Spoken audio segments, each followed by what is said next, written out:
আসসালামু আলাইকুম, সম্মানিত দেশবাসী। বিজয়ের এই ৫৫তম বর্ষে আপনাদেরকে বিজয় দিবসের শুভেচ্ছা জানাচ্ছি।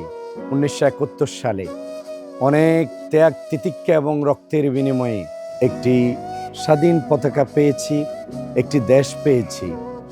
আমরা এই দেশ এবং এই পতাকাকে রক্ষার জন্য এই বিজয় দিবসে আমাদের শপথ হোক, যে কোনো আধিপত্যবাদের বিরুদ্ধে আমাদের লড়াই অব্যাহত আছে এবং চলমান থাকবে ইনশাআল্লাহ। আমাদের এই বিজয় শুধুমাত্র একটি দেশ নয়, একটি পতাকা নয়, এই বিজয় বিশ্ব মানচিত্রে আমাদেরকে জায়গা করে দিয়েছে।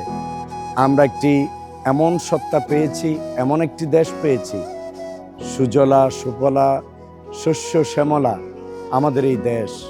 আমরা এই দেশটাকে গঠন করতে চাই, বৈষম্যহীন একটি বাংলাদেশ করতে চাই। এই বাংলাদেশ গঠনে আসুন সবাই দল মত ধর্ম বর্ণ নির্বিশেষে একজোট হয়ে কাজ করি। ৫৫তম বিজয় দিবসের এই হোক আমাদের শপথ। আসুন সকলেই বাংলাদেশকে ধারণ করি, ভালোবাসি, বাংলাদেশের সাথে থাকি। ধন্যবাদ সবাইকে।